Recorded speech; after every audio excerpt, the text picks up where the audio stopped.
With us now is the Republican Senator from Wyoming, John Barrasso. He serves as the chair of the Senate Republican Policy Committee. Senator, thank you so much. Thanks for having me. Tonight, Republicans are looking for? Well, we're looking for actually answers to work together to get people back to work. And there are things that we can do.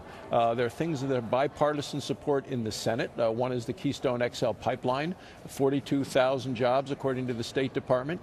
I had a chance to have lunch with the president last March, and at the time I asked him, when are you going to let us know about Keystone XL? He said, oh, by the end of the year. Well, that's come and gone. 62 senators, Republicans and Democrats alike, support this. And we think it's good for the economy, good for jobs, good for energy. The president on it tonight announces he's approving it. And what else would you like to hear? Well, because he's not going to do that. In terms of health, it's interesting because he's going to go to 4 states, right. Maryland, Pennsylvania, Wisconsin, Tennessee. When you take a look at those 4 states, there are 8 senators, 4 Republicans, 4 Democrats.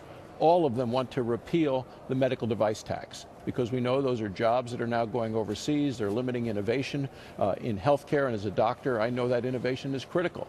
So the president ought to call each of those 8 up and say, I'm willing to sign to repeal that device tax. All you need to do is pass it. We have 79 senators, bipartisan group, who are ready to repeal that. It sounds like over on the House side, they are getting close to a compromise on immigration reform. Your thoughts on where they're going and where they shouldn't go? Well, I voted against the comprehensive immigration bill that passed the Senate last year.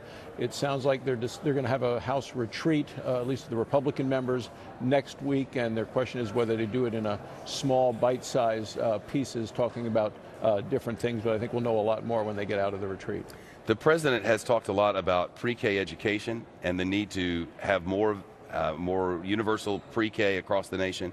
Many Republicans are against that. Can you explain your position on that? Well, as a member of the state Senate in Wyoming, we focused a lot on local control of education. I think the best for education is we have parents and students and teachers all working together. You want to make sure if you put additional resources and funding into programs that it actually gives you the results and develops results that then can long-term pay dividends. Does the State of the Union offer a real opportunity for Republicans and Democrats as individuals? I know it does for the person who gives the response from the opposition. Well, lots of people, I think all 100 members of the Senate will have something to respond to tonight, and most of the House members will as well.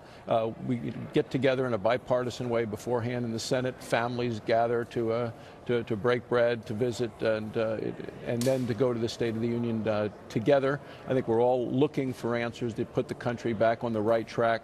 You know, there are lots of concerns about where we are. The last year, we've heard promises before from this president. We heard him say at a State of the Union, if you like what you have, you can keep it, in terms of health care. So it's hard to know if what he says actually is going to come true or if it's not. And that's why some of us are quite skeptical when we see until we hear what the president says and then whether we believe it or not.